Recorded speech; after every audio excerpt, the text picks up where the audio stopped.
Today's panel will be on sustainable agriculture and how that can help us to secure our food supply. So I have with me Andrew Cameron. Yeah, maybe we should just take a seat. Yeah, I'll sit over there. Okay. So Andrew is the founder of Enzyme. Enzyme is a hands-on consultancy that applies a pragmatic approach to whole systems integration, combining regenerative and nature-based practices with emerging technology to strengthen food systems and smallholder resilience across APAC. Yeah, welcome. And we have Apolline. Yes, so she's just joining us. Take a seat. Yeah. Apolline is the Regional Account Manager at Ecocert, which is a global leader in organic and sustainable certification, committed to respecting people and the environment for 33 years. And joining us virtually, we have Jean-Luc. Just give us a minute. Hi. Can you hear us? Hi, Jean-Luc. Can you hear us? I can hear you, yeah, I am there. Fantastic. Good afternoon, everyone. So Jean-Luc is joining us virtually, and he's the founder of Vergers du Mekong, which works with local growers in Vietnam to produce gourmet and healthy foods and drinks. All right. So without further ado, let's jump straight into the panel. So the first question is for Jean-Luc. COP28's UAE Declaration on Sustainable Agriculture has emphasized the need for food systems that not only sustain but actively regenerate ecosystems. As a founder of a sustainable agriculture company, could you share your vision for a food system that aligns with these goals? This could be a long story. We started 25 years ago, and if I have to give you the vision, I have to come back 25 years ago. So doing the summary of what we did in the last quarter of century, it's a long story because sustainability is not only one aspect. It's not only the farmer, it's not only the agroecology, it's not only biodiversity, it's not only protection of farmers, but I should say approach of sustainability is a big puzzle with many pieces. Under each piece, there is something to do, and it's never finished. I give you an example. We try to avoid the pesticides, which is one of the main issues we face into the Mekong Delta in Vietnam, especially coming from the rice production. To protect the fruit against the pesticides, we find a very good solution. We put a plastic bag around the fruit. And there were not anymore cross-contamination because of this protection. Also, it's an effect of a greenhouse, which is good for the growth of the fruit. After 2 or 3 years, we realized that it was full of plastic bags everywhere. So that is not the right solution. We found a solution to avoid the pesticide, but we had another problem to solve. What about the plastic? So then we had to go to another solution to avoid the plastic. We are testing now the nets to cover the full, you see behind me there is an orchard. So we cover the trees with a net to protect against the insects. So this is just to give you an example of what we need to do within the sustainability and the protection of, one, the farmer, secondly, protection of the health of the consumer, because the real vision is to how to get something good in your plate every day with no contaminant, with no pesticide, with no heavy metals. Do we have the traceability of the products which is coming in the plate? Is it produced in a good, I should say, the good way by the processors? So that means what about the processors? What do they do? What do we do in the factory? How we train the people? What about hygiene? When I started 25 years ago in Mekong Delta, the people didn't have a shower. So we had to train them from the very beginning. Right now, I may say that we jump from the 19th century to the 21st century. We are using, for example, an app with our smartphone. We have an app. Yes, you can see it. Yeah. Yeah, We you have can an see it. app which means that we can follow every farmers. Right now, we have more than 2,000 farmers working with us. Each farmer, the surface of his land is no more than 3 or 4 hectares. With 3 or 4 hectares, they used to grow rice. With rice, the revenue is more or less $3,000 per year for 1 hectare. $3,000 not of profit, of turnover. Once we asked them to grow fruit, because at the beginning we even didn't have any fruit. In the late 90s, the fruit was quite not existing. We shift from the rice to the fruits. The revenue of the farmer is becoming 10,000 if we grow guava fruit, for example, and up to 14,000 if we grow the calamansi, which is a very small citrus. That means that the farmer with these 4 hectares, he can really live in his farm. He can send the children to the school. He can grow, he can live, and he can stay in the countryside. The big challenge of country like Vietnam with 100 million inhabitants, 50% of them are living from the revenue of the agriculture. Imagine that we follow the same model that we had in the, I should say, Western countries with high productivity agriculture. When I am born, we were 4 million farmers in France. Okay, I am very old. But right now, with one generation, there are only 400,000 farmers in France. And every 2 days, there is a farmer who suicides. So is that the solution for a traditional agriculture we have here in Vietnam, we have here in the Mekong Delta, we have about 12 to 13 million people in this region who live from the revenue of the agriculture. If we do the same, that means that 80% of this population will have to go to Ho Chi Minh City, to Hanoi, or to Singapore, or to Malaysia. I mean, they will not stay in their farm. So we need to find a solution to keep the farmers in their farm with the best income and the best approach of the protection of environment. And this is, for me, the real vision we have on the agriculture side.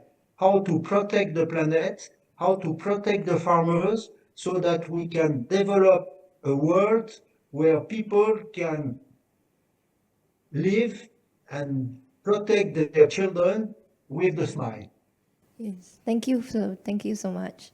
I think a big part of also making sure that the crops we grow are sustainable is through certifications. And Apolline, since you're with Ecocert, what do you think are some challenges that we might face when it comes to getting these certifications? So thank you for having me for this panel. I think it's really important to discuss about this because the whole region is one that is suffering also the most from the climate change with, as he mentioned previously, a lot of people relying on farming as the main income of the family. So the main issues we're facing at the moment are, for example, in Cambodia, there was a huge drought. And so for the pepper in Kampot, communities are growing pepper in Kampot that is very good, but pepper is a very sensitive commodity, which means that if there is a drought, if it rains too much, the yield is really, really low. So this year we could see, visiting the farms, how even the trees really look almost dead, and how the farmers are actually desperate to just produce something to make a living. So I think one of the main challenges for us through certification is also to first ensure that the product is safe for consumption for the consumer, but also to empower the farmers through building a community. So there are many different growers in the region, but the fact that we are trying to gather them through events, through seminars, to help them gaining a little bit more knowledge and be empowered in the way they are producing the pepper, for example, but it can be for any commodity. I think it's one of the key thing for us also as certification body to try to build. Yes, I think this really highlights like the whole systems approach, right? Yes. Because it's not just one person. I mean, it's not just the farmers. We need the whole community. And Andrew, for yourself, how do you think technology can support these farmers in gaining like these certifications? Yeah, of course. And thank you again for having me here. I think technology plays a huge role, even if you're working on regenerative systems. It provides validation, it provides trust, it provides capacity building, and it also provides the opportunity for financial flows as well. I mean, I think one of the big problems in this space is stewardship. It's got to do with the big companies choosing not to have visibility across the whole supply chain, and to support these transitions that we're talking about right now. There's a lot of challenges in this region, and if you're following the news, there's usually something popping up every other week of some product across the supply chain that's connected to a global player is being exposed. So with technology and more transparency, there's going to be more accountability, and there's going to be more resources that actually flow through to ensure that these problems don't pop up anymore. And yeah, there's more trust in the system. I agree. And I think as we're talking about growing crops and all that, we'll naturally move on to the solutions that the farmers have adopted. And COP28 really emphasized on nature-based solutions and how this can enhance resilience in food systems. So I know you've already shared some, but Jean-Luc, could you perhaps tell us some of the other nature-based solutions that you have been adopting? Well, we are adapting a lot. The problem, and you just spoke about the certification, the problem is always finance. Yeah. When you are a small farmer in Vietnam, where do you get the finance to grow, to buy some inputs, to prepare your lands, to buy the seedlings? Where can you get the money? No bank. No bank will finance the farmer because, first of all, the land belongs to the state, so they even cannot give the land in collateral. So what do? They ask the family, so generally they collect money around the family, and then they go to us and they say, look, now we want to do fruit. We have 2 hectares to produce the fruit. How can we do? Where can I finance my developments? We do it for them. We are the bank. We never find for 25 years any financing assistance from anywhere. So that's the biggest challenge, in fact, right now we face to grow more agroecology, to help more the small farmers, just because of the finance. This is a real challenge we face, and so far I don't have the right solution. So that means that what we are doing with the farmers, we are not doing, we have to take the budget from somewhere else. The budget is taking from us, from the marketing. We don't have marketing budget, clear. So every company, they put 5, 10, 15% of their turnover for marketing. We put this budget for the farmers. And finally, this has been the right solution because Now all the farmers are very well, I should say, proud to work with us because we bring their product on the top market in the region. And every year we organize what we call a farmer day. We invite all the farmers in the factory. It's a big family day. And we see that this is somewhere, yes, a big family between the processor and the suppliers, the farmers. So of course, then we have to work with many things. I told you it's a puzzle. So I can go into details for every piece of puzzle, but it should be too long. Because that's, look at where I spoke briefly about the problem of plastic. We are doing a lot. For example, we process 1 liter of juice. Okay, this is one of the juice we do. With 1 liter of juice, we have 1 kilo of waste. What do we do with the waste? Right. We process compost, organic fertilizer. And this organic fertilizer is coming back to the farmer. This is a circular economy. Yeah. Simple. So we never sell the compost. It's always free of charge. Because that's also the way to get the trust of the farmers. He has something from us. On the other side, he proposes food. We have contract, we have everything, but you know, a contract with a farmer is nothing. If they want to change for any reason, they can change. We cannot do anything. So contract is more for the administration, but between us and them, it's only trust. Thank you. Yeah. Okay, may I just add to the financing piece? There's no lack of financing available. I think about 3% of the available financing for regenerative transition has been deployed.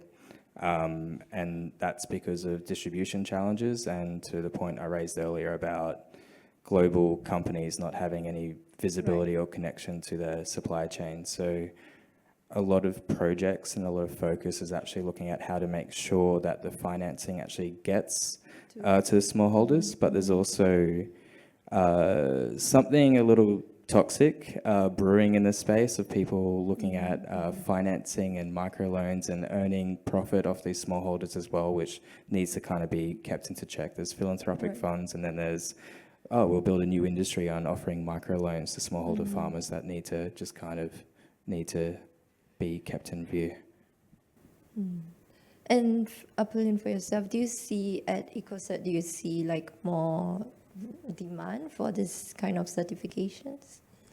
So actually, but it's good because it's also circling back to this discussion about the financing. One of the programs we're running is the Fair for Life program. So it's to certify fair trade products. And the key point is that the brand, at the end, the brand that's going to sell to the consumer must contribute to financing the certification for the farmer. So for every step of the way, the final brand needs to finance at least maybe 50% or have an agreement to finance all those farmers at the end. So I think this kind of program actually is key to empower the farmers, but also to hold the brand owner responsible. We also have some certification more on the regenerative agriculture because, like I said, we initially focused on the organic because of food safety and also producing fruits or even commodities to have a better soil health. But the good point with the other standards that are a little bit more, let's say, broad, that is that they also want to preserve the biodiversity. So, for example, the birds, the people also working there. So I do think all those standards are becoming the new demand for the markets. And we can also see from our side that pushing big brands into getting into the market tends to also, at the end, it takes a bit of time and a bit of discussion, but it tends to push them to finance for farmers too. Right. Okay, yeah. Yep. Jean-Luc, you want to add something? If I can add just something interesting what you are mentioning regarding the certification and the organic product, and the fact that now the consumer in general is looking for better products, especially organic products. Right now, we are selecting the best farmers. So let's say that we took the farmers from the conventional to good agriculture practices, and from that point, we selected the best one to go to the organic production. I don't speak about certification because so far now it's still very expensive to do it, but we have to prove that we have very good products, and the best always is to communicate with our customers, and our customers are mostly the hotels. Right now, more and more hotels are really involved into the sustainability, into the protection, the good relationship with their suppliers and the good selection of product. So right now, for example, I don't make any adverts, but we have an agreement with Accor Group, especially because we are doing seriously our job. Right. I think we're seeing that sustainable agriculture in itself, we need different stakeholders to come together. We have certifications and uncertifications, help the farmers to get the financing that they need. So, Andrew, what do you think? How do you think a bottom-up approach can help us to further our climate goals in relation to this? So I'm just going to expand the lens from Vietnam just a little bit, but I think whatever approach you have should be with context of place, the environment, and the community that's there. Understand what should grow there, collaborate with the community and the sort of economics that they'd like to build around that, and how that flow on has, what stories they want to tell. And that's a multi-stakeholder approach, and then you build the layers up. There's nothing worse than kind of parachuting in and just kind of telling people what to do, because that's how we got into the situation that we're in right now. So exchanging information, sharing, understanding, collaborating, aligning on that goal is the right approach. And I think that applies to, any industry. It's not just if we're talking about agriculture. Right. And maybe just touch on the part you mentioned about transparency in the supply chain. Maybe since Jean-Luc, you are working so closely with the farmers, do you find any challenges in ensuring visibility across the supply chain, and how do you adapt to these challenges? I should say challenges we have every year, every day. But it's not challenge. In fact, it's the normal life of any company. Every morning when I wake up, I am a fireman. I am not the chairman of the company. And as a fireman, you have to extinguish the fire anywhere it's coming. So every day you have different issues, different concerns, and you have to face these things. It's small things, but one small plus one small plus one fault became a big issue. Once more, the main issue in our business is very particular. First of all, we are a private company. So any private company need to make profit. Without profit, we disappeared. But we have to make profit on one side. With the farmers, we have to protect them, and we have even to grow their revenue and their welfare. And on the other side, we have customers, hotels, supermarket, or whatever, who look for the best product at the lower price. It's very simple. So we are in the middle. We are the link between the farmer and the consumers. The success of our company is that for 20 years, up to the COVID, we always had profits, and we always had a growth which could adapt to, on one side, the demand, on the other side, to the capacity of production of the farmers. But right now, the time is changing. After COVID, many companies, many buyers want to get our products because now they know it's a good product. But we don't have enough from the farm side.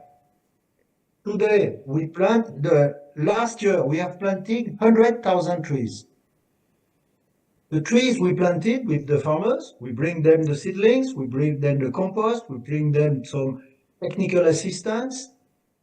We will collect the fruits in 2025, at the end of 2025. So during that period, now I am working for 2026, 28.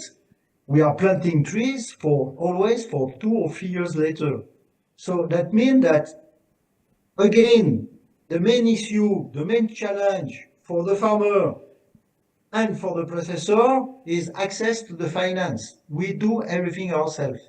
So we cannot grow fast, because even if tomorrow Singapore wants to buy 10 containers of good fruit juices, I will tell you, no, in 2 years, because now you are not in the schedule. So the main challenge is always finance. For any development, is challenge. When you speak about the certification, organic certification, we have to invest $10,000.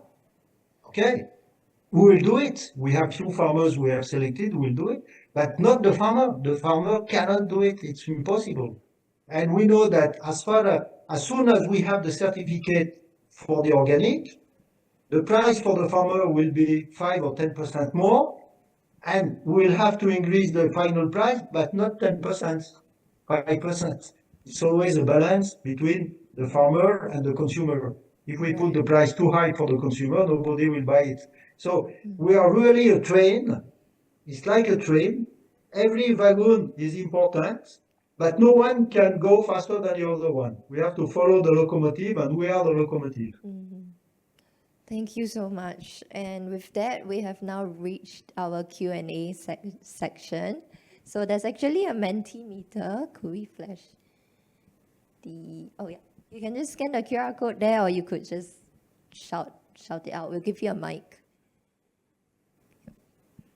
Any questions? Question, actually, yes. It's actually a question for all of you, maybe more for you, Andrew, because the things you mentioned during this panel also reminds me of the things you explained yesterday during your presentation on systems. It seems to be, as every day here during AlterCOP and at COP, about money, about financing. What is the role of Singapore in these complex finance mechanisms? Because I feel it's really related to microfinance, local microfinance. So what can Singapore do on that? Yeah, good question. I'm happy to share this question because it's a complex one. I think as all systems evolve, I think Singapore is very much in this carbon trading zone right now, and we'll start expanding that lens in the next year or two. I think just like greenhouse gases move to getting a lens on biodiversity, so I think it's a matter of time. Saying that, in Europe and the Americas, there's a lot of development in bioregional financing, and there's actually this whole parallel ecosystem that is very effective, that is actually solving this problem. So even though Singapore is kind of taking its time with kind of, crossing every T, dotting every I, it probably needs to speed up if it wants to have the impact and the involvement it needs to be on that same level as the bioregional financing movement.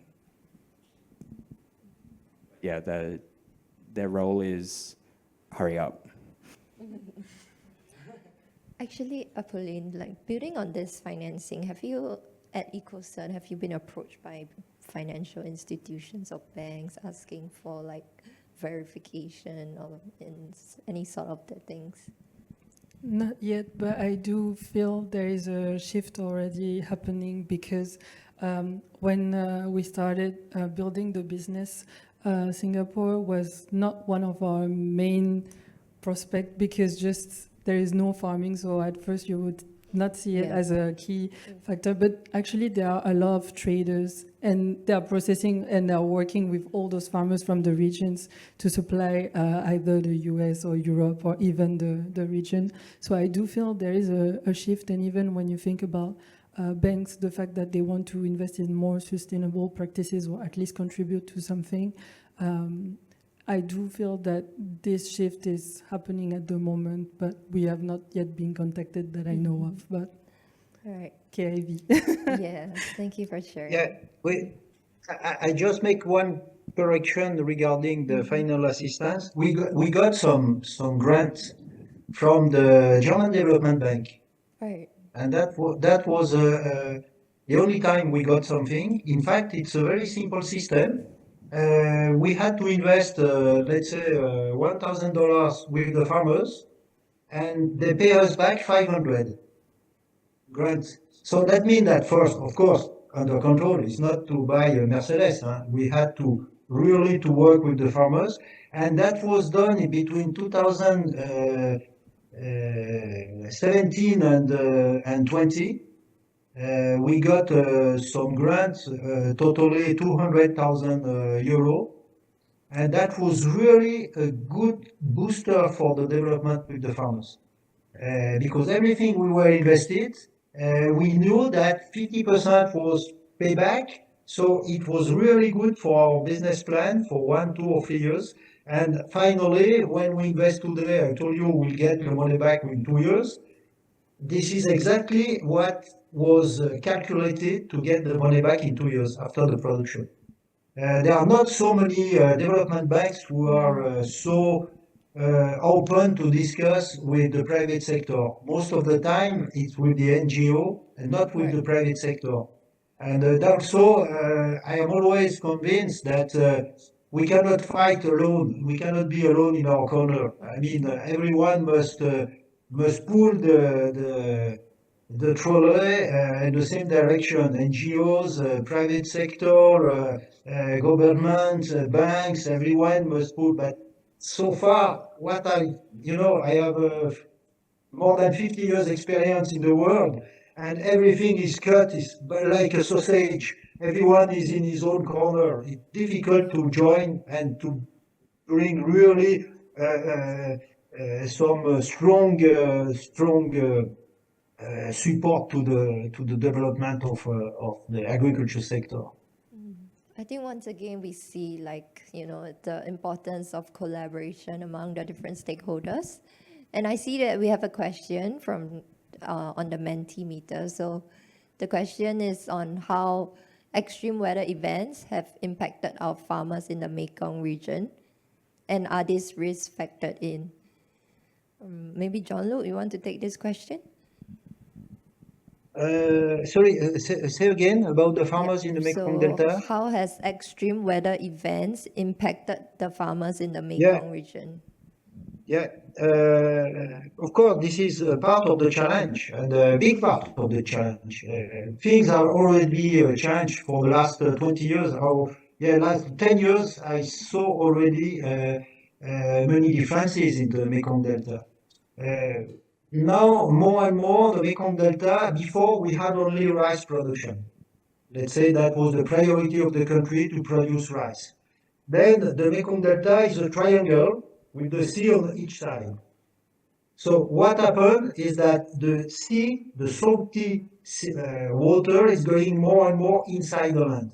So we have some part of the land on the seaside for about 40, 50 kilometers inland, which is becoming salty.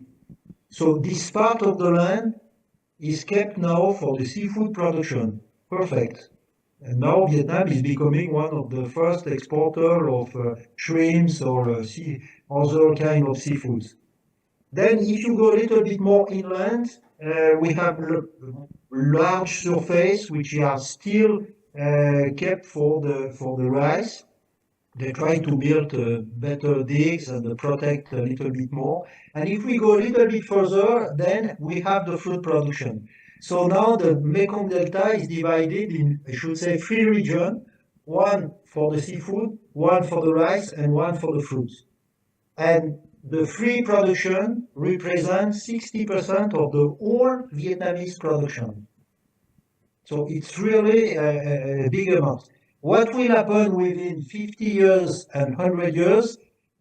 I will not be there to see it, but what we are doing, and I don't know if you know Marguerite Duras, who is a French writer. She wrote a novel which is called The Wall of the Pacific. And during that period, it was in Cambodia, not in no, it was in Vietnam. In Vietnam, sorry, they built walls to protect against the sea. We are doing the same with the fruit production right now. We are digging canals. We take the soil from the canal to elevate the part of the fruit production. We can save about two. You can see even behind me. You see the canal with the small boat collecting some fruit, and you see that the fruit is higher than the canal by about 1 to 2 meters. So that's what we are doing. This is artificial, and this is not normal. That's why I told you investment is important, because we have to dig those canals within the mostly the rice plantation to get this. Right. Yes. And I think we're nearing the end, so maybe anything you want to add, Apolline or Andrew, before we close the panel? No, I do feel that the key point we are highlighting is really the community and helping and being a bit more understanding on what is happening. And even some of my clients based in Thailand were facing flooding. And you can see that even if people are prepared for these events to happen, it's still not easily manageable. So there's still improvement to do, even on our hands, to how to help the farmers to prevent, or at least to build their fields differently, or do exactly as Jean-Luc has explained, do maybe a mixed production. Or I do think this is the kind of thing we're gonna move towards to Right. protect a little bit more the global environment they're producing the food. Yes. Andrew? For me, reflecting on the great presentation and synthesis as well, and this discussion, is that I think a lot of the time we're looking at regenerative, nature-based and high-tech and just thinking that they're black and white, and it's actually looking at ways to have technology that help distribute financing for projects or give you the analytics that you require to get certification, or to build trust in the value chain and build new price ranges for commodities, or hold people accountable. I think there's a role of technology to actually catalyze regenerative and the social impact required. I think, yeah, it's not helpful being black or white. It's actually working out how these two worlds actually work best together. I think even in Southeast Asia, every country has their own challenges. You know, even though we have the same climate, you know, maybe some countries they face different environmental challenges. So it's really important that we all work together and work cross-collaboratively. And yeah, so I guess call to action, if you have any links to banks or financing, consider financing sustainable agriculture. Yeah, thank you. Thank you very much for our panelists. I think a big applause. Thank you, Jean-Luc. It's not so always easy to be remote. You may wonder why we talked a lot about Vietnam today. We had Roman for water. We had Jean-Luc for food. It's in fact because we wanted AlterCOP to be regional from the start. You may have noticed, for those who have been with us during those 9 days, that we talked about India for adaptation. We have an event. We had an event in Malaysia. We had an event in Thailand, and Pauline will talk about it tonight. We had an event in Japan. We had also, and we have an event in Cambodia coming very soon. And tomorrow we will talk about Australia, sustainability in Australia. So we wanted to say AlterCOP is based in Singapore, but it's for Asia and beyond. So thank you, Jean-Luc, for joining us from Vietnam and explaining the work at the farmers level. And when we have the day on green finance and we talk trillions of money, and then here we are talking about microfinance, There is a big stretch, there is a big gap, and we need everybody on board to bridge that gap. Thank you very much. Thank you for the panel. Yeah, one more. Jean-Luc. And a last word. I Yes. invite you to visit the Mekong Delta. You will see what is the biodiversity. You see behind me is full of birds, full of insects. Before we had nothing. And the second point, take action yourself. Don't wait any COP29 to take action for you. Everyone need to take action at his own level. I do it the level of the company, do it at your level. That's the best solution for everyone. I'm so sorry, I'll just take the mic a little bit. I'm jumping between Agri-Food Tech Week and here all week, and a lot of the things you just said, those solutions providers and those financiers are actually there. So if these dates line up again next year, I think there should definitely be more cohesion, except for me jumping back and forth. And I know I've seen a few other people, but like to get some of those people here in the room, I think would be very helpful. Yeah, will do, certainly. Thank you very much. So we end the afternoon now. Thank you. Bye-bye, Jean-Luc. He's seeing us this way, so maybe if you can just turn and say bye to Jean-Luc because he's seeing us through the camera.